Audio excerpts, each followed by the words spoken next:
السلام علیکم۔ پروگرام صحافی میں مطیع اللہ جان۔ کفر ٹوٹا خدا خدا کر کے 29 دن کی قید تنہائی کے بعد سابق وزیر اعظم عمران خان کی اڈیالہ جیل میں اپنی بہن عظمیٰ خان سے ملاقات ہو گئی ہے۔ یہ وہ ملاقات تھی جس کے لیے پاکستان تحریک انصاف تقریباً 1 مہینے سے احتجاج پہ تھی، سڑکوں پر تھی اور اسلام آباد ہائی کورٹ کے چکر لگاتی رہی، اسلام آباد ہائی کورٹ کے سامنے احتجاج کرتی رہی، مگر آج کسی اور سیاسی کارکن یا لیڈر کی نہیں بلکہ عمران خان کی بہن عظمیٰ خان سے ہی ملاقات ہو پائی اور علیمہ خان اور نورین جو ہیں ان کی ملاقات نہیں ہو سکی۔ تو آج کے دن جب ملاقات ہو چکی تو عظمیٰ خان نے باہر آ کے کیا بتایا، ذرا سنیے۔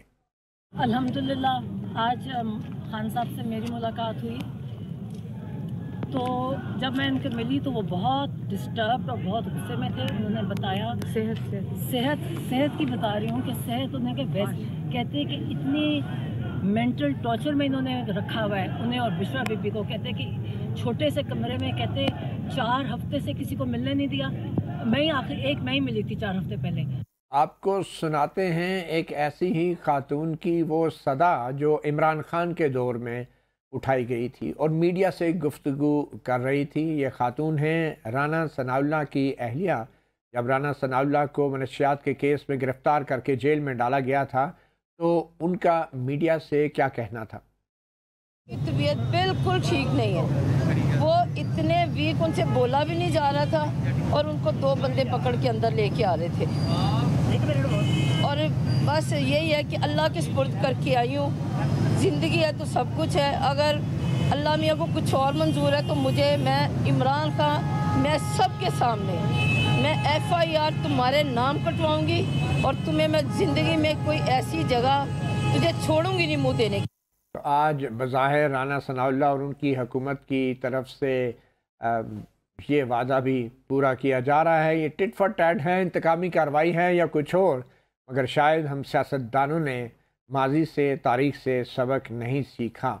اور آج کی اس ملاقات جو اڈیالہ جیل میں ہوئی ہے اس کے بعد ہم بات کریں گے۔ ہمارے ساتھ اسلام آباد اسٹوڈیوز میں موجود ہیں حکمران جماعت نون لیگ کی رہنما اور MNA شمائلہ رانا، اور ہمیں جوائن کیا ہے ویڈیو لنک پہ پاکستان تحریک انصاف کے رہنما عامر مغل اور جمعیت علماء اسلام کے سینیٹر رہنما جناب ایڈوکیٹ کامران مرتضیٰ نے۔ سب سے پہلے تو شمائلہ رانا آپ کی طرف ہی ہم آئیں گے۔ آپ نے سنا رانا ثناءاللہ کی اہلیہ جو بات کر رہی تھی، تو آپ کو کیا لگتا ہے کہ یہ اسی کا ادلا بدلا ہو رہا ہے یا یہ واقعی جو قانون کے مطابق ہی اتنی تاخیر سے 29 دن کی قید تنہائی اور مینٹل ٹارچر، تو کیا لگ رہا ہے بطور خاتون؟ آپ نے سن لیا دونوں خواتین کے انٹرویوز، تو بطور خاتون اور بطور رانا جڑائی سے کیا کہیں گی؟ بسم اللہ الرحمن الرحیم۔ دیکھیے، سب سے پہلے تو میں یہ کہوں گی کہ انسانیت جو ہے وہ تمام برادری سے، اور جو آپ کا ملک ہے وہ ہر چیز سے آگے ہے۔ ریاست، ملک، قوم، یہ سب جو اگر نہیں ہوگا تو ہمارا وجود نہیں ہے۔ تو یہ 29 دن کی قید تنہائی یہ کون سی انسانیت ہے؟ جی میں آپ اسی طرف میں آ رہی ہوں۔ دیکھیے، رانا ثناءاللہ صاحب کی مسز یا رانا ثناءاللہ صاحب نے ثانیہ 9 مئی کی کال نہیں دی تھی۔ انہوں نے خون یا اس کی ہولی جو ہے وہ کھیلنے کی کوشش نہیں کی تھی۔ لیکن یہ ملاقات نہ ہونے کا 9 مئی سے کیا تعلق ہے؟ نہیں، میں آپ کو اسی طرف ہی مجھے تھوڑا سا موقع دے دیں۔ تو رانا ثناءاللہ صاحب جو ہیں ان کے اوپر ایک جھوٹا مقدمہ بنایا گیا تھا اور وہ سزا یافتہ نہیں تھے، کیونکہ ہم نے قوم کو کمپیریزن دینا ہے نا کہ وہ کیا تھے اور یہ کیا ہیں۔ نہ تو وہ ہمارے دشمن ہیں نہ یہ دشمن ہے، ٹھیک ہے۔ بات یہ ہے کہ یہاں پہ ہم ایک بات کریں گے، جس طرح آپ نے مجھے کہا کہ آپ اب دونوں خواتین اب آپ انصاف کریں، تو میں تو بات انصاف کی ہی کر رہی ہوں کہ دونوں کے مقدمات جو ہیں وہ دونوں مختلف نوعیت کے تھے۔ ایک پہ جھوٹا الزام تھا اور وہ سزا یافتہ نہیں تھا، ایک پہ آپ کی عدالتوں نے جو ہے وہ ثابت کر دیا اور ان کے اوپر الزام ہے۔ اگر آج عدالتیں ان کو بے گناہ کہہ دیتی ہیں تو ہم ان کو بے گناہ مان لیں۔ اس سے ملاقات کا کیا تعلق ہے؟ جی ابھی ادھر ہی آ رہی ہوں میں۔ ملاقات نہ ہونے کے پیچھے ان کی اپنی ہی جماعت ہے۔ آج خان صاحب جیل کے پیچھے سلاخوں کے پیچھے ہیں، اس کے پیچھے بھی ان کی جماعت ہے، وہ برین ہے جنہوں نے عمران خان کو چلانے کی کوشش کی گئی. کون سے برین ہیں؟ یہ انہیں کو پتہ ہے، یہ انہیں کو پتہ ہے، ان کی جماعت کے اندر ہی وہی لوگ برین ہیں. تو نہیں جو آج کل آپ کو اور آپ کے لیڈر کو چلا رہے ہیں؟ نہیں، بالکل بھی نہیں. اور دوسری بات یہ ہے یہاں پہ ان کی جو ملاقاتیں بھی ہوئیں، ان کی ماہرین کی جو قانونی ٹیم ہے وہ بھی ملتی رہی، ان کی بہنیں بھی ملتی رہیں. دیکھیں جو اڈیالہ جیل ہے وہ جیل ہے، وہ پی ٹی آئی کا کوئی مرکزی دفتر نہیں ہے جس کی انوگریشن ہو، وہاں پہ سیاسی کارکنان آئیں اور وہاں پہ وہ اپنے جلسے جلوس اور لوگوں کو انتشار کی دعوت دیں، انسٹیگیٹ کریں. یہ وجہ ہے کہ یہاں پہ خیبر پختونخوا کے وزیر نواز شریف صاحب کی ملاقاتیں ہوتی تھیں، میں خود وہ سزا یافتہ تھے، بالکل وہ ملتے تو رہے، لندن بھی گئے علاج کرانے، بالکل ملتے رہے. میں آپ کے سامنے ایڈمٹ کرتی ہوں، لیکن تو وہ غلط تھا؟ نہیں، ہماری قیادت نے دیکھیں ہمارے کسی وزیر اعلیٰ نے آ کر آپ کی ریاست کو للکارا نہیں. ہم اپنی جمہوریت کا مریم نواز شریف مقدمہ ضرور لڑتی رہی ہیں. ٹھیک ہے، میں ماضی سے اپنے آپ مطلب میں آپ کے سامنے ڈینائل میں نہیں جانا چاہتی. ہم نے بھی اپنا مقدمہ لڑا ہے، لیکن مقدمہ لڑا ہے ہم نے ریاست کے ساتھ نہیں لڑا، ہم نے انتشار نہیں پھیلایا، ہم نے یہاں پہ عسکری تنصیبات کو نقصان نہیں پہنچایا. اس کا مطلب یہ قید تنہائی جو ہے مزید طویل بھی ہونی چاہیے تھی. نہیں، قید تنہائی میں بتاتی ہوں، دیکھیں قید تنہائی نہیں ہے یہ. میں نے ابھی رجب بلوچ نہیں طیب بلوچ صاحب ہیں، ان کا میں نے ایک ٹویٹر کے اوپر ایک صحافی ہیں، ان کا میں نے وہ دیکھا تو انہوں نے کہا کہ جی میری ایک مصدقہ ایک میرے پاس سے خبر ہے جس میں خان صاحب جو ہیں وہ کسی سے خود نہیں ملنا چاہ رہے، وہ نالاں ہیں، اور وہ جو بھی ٹائم سپینڈ کرنا چاہتے ہیں جو ہوتا ہے وہ میں نے آپ کو یہ حقیقت نہیں بتائی کیونکہ میں نے خود نہیں دیکھا. یہ تو آپ کی حکومت ہے، آپ کو صحافی کی مصدقہ رپورٹ پہ کیا کہنا، آپ کو تو خود پتہ ہونا چاہیے. میرے پاس جو رپورٹ ہے جی وہ یہ ہے کہ وہ نہیں ملنا چاہ رہے، روح باصحت ہیں. اچھا ٹھیک، وہ روح باصحت ہیں، وہ اندر فیسلٹی جو ان کو عام قیدی کو میسر نہیں ہے وہ عمران خان صاحب کو میسر ہیں. اور دوسری بات یہ ہے حالانکہ نواز شریف صاحب کو یہ لندن جا کے علاج دینے والی جو فیسلٹی ہے یہ عمران خان کو یا پی ٹی آئی کے کسی اور کارکن کو یہ دستیاب نہیں ہے. واپس آپ کے پاس وہ تو صحت مند ہے نا. ٹھیک ہے، وہ تو ماشاءاللہ سے صحت مند ہے. نہیں نواز شریف صاحب وہ شاید سری پائی نہیں کھاتے ہیں، نہیں وہ جو کھاتے نہیں، یہ بات نہ کریں. جو خان صاحب کو ماشاءاللہ اندر خوراک مل رہی ہے نا، وہ خوراک جو ہے وہ عام مطلب ہم لوگ اپنے گھروں میں شاید نہیں کھاتے، وہ چیزیں ہم کھانا اپنا گھر نہیں کھا سکتے. چلیں ٹھیک ہے، ورزش بھی بہت کرتے ہیں نا آپ لوگ، ورزش نہیں کرتے. ہاں وہ ایکسرسائز کرتے ہیں. عمر مغل صاحب آپ کیا کہیں گے؟ آپ نے سن لیا شمائلہ رانا کو، آپ نے سن لیا رانا ثناءاللہ صاحب کی اہلیہ کو، اور آپ نے سنا عمران خان کی بہن عظمیٰ خان کو، آپ کیا کہیں گے؟ جی دیکھیں متی بھائی، میں نے مطلب رانا ثناءاللہ کی جی میں نے سارا سنا. میں نے رانا ثناءاللہ کا محترمہ عظمیٰ کا بھی سنا اور رانا شمائلہ رانا کی بھی ساری باتیں سنی. دیکھیں متی بھائی، سب سے پہلی تو بات یہ ہے کہ کیس کسی پہ بھی جھوٹا ہو اس کی ہم بالکل حمایت نہیں کر سکتے. رانا ثناءاللہ پہ اس وقت کے اے این ایف نے کیس کیا تھا اور حاضر سرور سے ایک میجر جنرل تھے جنہوں نے اس پہ پریس کانفرنس کر کے کیس کی ڈیٹیل بتائی تھی. تو ساری دنیا کو پتہ ہے ان پہ کیس کس نے کیا تھا. نہیں وہ بہرحال شہریار افریدی صاحب نے بھی کہا تھا نا، پریس کانفرنس کی تھی آپ کے پی ٹی آئی کے منسٹر نے، جان اللہ کو دینی ہے، یہ کس نے کہا تھا؟ جی میں نے سنی تھی، تو وہ اسی پہ آپ پہ کی تھی نا کہ اے این ایف کے میجر جنرل جو بتا رہے تھے کہ یہ کیس سچا ہے اور اس طرح ہے، تو اسی پہ آپ پہ کی تھی. میں اس کی حمایت نہیں کر رہا اس کیس کی.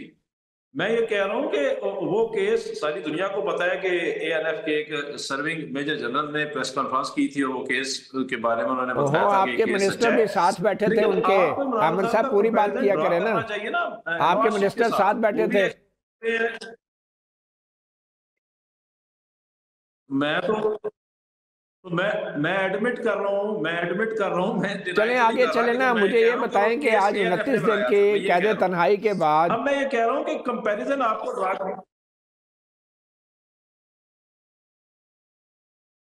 جی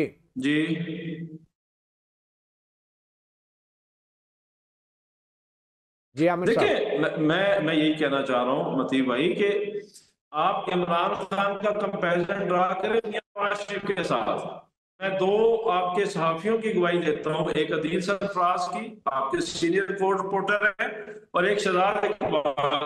جب میاں نواز شریف کنوکٹڈ تھے تو ان کے ساتھ ہر جمعرات والے دن 30 40 50 60 70 لوگ جا کے ملاقات کرتے تھے اپنی مرضی کے۔ شہزاد اقبال نے ان کا انٹرویو کیا جیل سے، اور وہ انٹرویو جنگ اخبار میں۔ تو کہنے کا مقصد یہ ہے کہ جب آپ ایکس پرائم منسٹر تھے تو آپ کو تو آپ کی تو ملاقاتیں کسی نے نہیں، آپ تو جیلی بیمار بنے، آپ کے تو جیلی پلین ڈاؤن ہوئے لندن چلے گئے اور پھر واپس ہی نہیں آئے 1 2 سال۔ تو کہنے کا مقصد یہ ہے کہ جو میری بہن کہہ رہی ہیں شمائلہ رانا کہ پتہ نہیں 9 مئی ہو گیا اور پتہ نہیں کیا ہوگا، بھئی جو اگر ہوا ہے تو بنائے نا، اس پہ ایک جوڈیشل کمیشن بنا دیں، ذرا قوم کے سامنے حقائق بھی آ جائیں۔ چلیں عامر 9 صاحب، مئی ابھی کس تو نے آپ کروایا، مطمئن ہیں 9 نا، مئی کا ذمہ اب دار تو کون ہے، آپ کو 9 مئی کا اطمینان فائدہ ہو گیا، کس کو ہوا، 9 آپ کی مئی والے پارٹی دن کو اطمینان ہو ساری گیا پکیٹس۔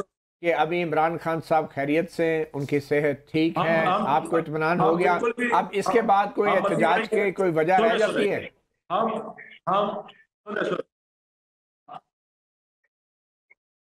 نہیں بالکل ہم مطمئن نہیں ہیں۔ سن لینا، سب سے پہلی بات ہے خان صاحب کو قید تنہائی میں رکھا، ہم اس پہ مطمئن نہیں ہیں۔ خان صاحب کو بے گناہ قید میں رکھا، ہم اس پہ مطمئن نہیں ہیں۔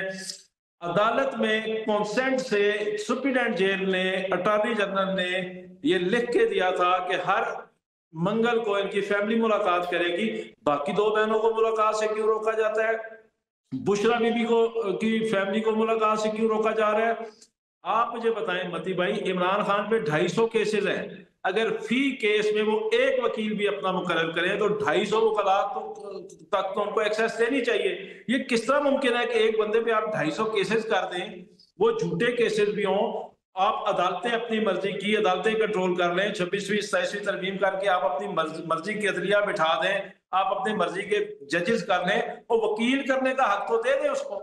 چلیں اگر ٹھیک ہے، ایک بندے بالکل پہ صحیح ہے، 250 کیس یہ بات کیا تو صحیح ہے اس بالکل۔ کو میں اصل میں آپ کامران 250 مرتضیٰ صاحب کی رائے بھی لینا چاہوں وکیلوں گا، تک تو جمعیت ایکسیس علماء اسلام کے دیں۔ سینیٹر ہیں کامران مرتضیٰ صاحب۔ کامران صاحب، آپ کیسے دیکھتے ہیں 29 دن کی اس قید تنہائی کے بعد عمران خان کو جو بہن عظمیٰ خان سے ملاقات کرنے کی اجازت ملی ہے، آپ بطور قانون دان اس سارے صورتحال کو کیسے دیکھتے ہیں؟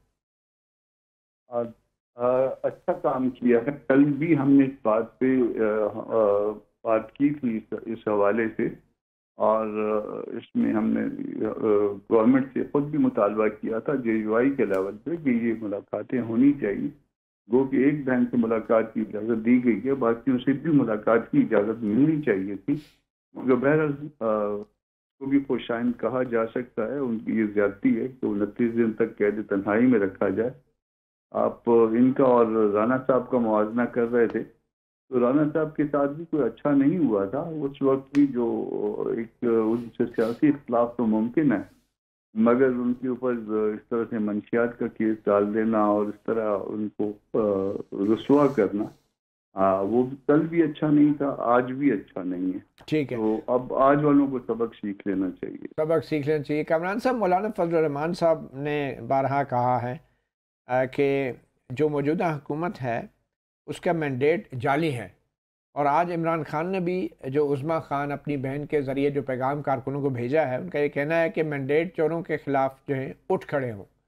تو بظاہر تو مولانا فضل الرحمان، آپ کی جماعت اور عمران خان دونوں ایک ہی بات کر رہے ہیں کہ مینڈیٹ چوروں کے خلاف تحریک چلائی جائے، تو کیا اس حوالے سے کوئی مشترکہ مزاحمت بھی ہو سکتی ہے، ہونی چاہیے آپ کے خیال میں؟ یقیناً ہو سکتی ہے، مگر خیبر پختونخوا میں بھی تو یہی صورتحال ہے نا جی۔ یہ تو کیا آپ اس بات کو تسلیم کرتے ہیں کہ چوری میں 3 صوبوں میں چوری ہوئی اور 4تھے صوبے میں چوری رہ گئی، یا یہ سارا ڈیزائن پروگرام تھا؟ تو اگر چوری ہے تو پھر ساری چوری ہے، لیکن یہ چوری نہیں ہے تو کوئی بھی یہ چوری چاہے خیبر پختونخوا میں ہوئی ہے یا باقی پاکستان میں ہوئی ہے، یہ کی کس نے ہے آپ کی پارٹی کے مطابق؟ جو کرتے ہیں ہمیشہ کرتے ہیں، انہوں نے کی ہے۔ کبھی اس میں جو ہے نا وہ، ہاں کبھی اس میں جو ہے نا وہ پارٹی اے آ جاتی ہے، کبھی پارٹی بی آ جاتی ہے۔ اگر 2018 تھا تو بھی اسی طرح سے معاملہ تھا، ٹھیک ہے، اگر 2024 ہے تو اسی طرح سے معاملہ ہے، بینیفیشری بدلی ہو جاتے۔ تو آپ سمجھتے ہیں کہ اس معاملے کے اوپر تحریک تحفظ عین پاکستان جو ہے اس کے لیے بھی فضل الرحمان صاحب کے کہیں نرم گوشہ ہے؟ بات یہ ہے کہ پہلے یہ تسلیم کیا جائے کہ خیبر پختونخوا بھی اسی چوری کا حصہ ہے. اچھا جب یہ تسلیم کر دیا جائے گا پھر آگے بات ہو سکے گی. ویسے عام تاثر تو یہ ہے کہ خیبر پختونخوا میں پی ٹی آئی کو بڑا بھاری مینڈیٹ ملا ہے اور وہاں پہ شاید دھاندلی اس لیے نہیں ہو سکی کہ وہاں پہ لوگوں نے ایسا نہیں ہونے دیا. آپ خود کہا کرتے ہیں کہ جو ہے نا وہ پنجاب میں سے بھی جو ہے نا برے حالات تھے تو پھر وہاں پہ کیسے نہیں ہونے دیا. یہ ایک جگہ پہ نہیں ہونے دیا اور 3 جگہ پہ ہونے دیا. یہ کیسا ممکن ہے؟ جہاں پہ ہوا جس طرح سے بھی ہوا وہ ڈیزائن ہے.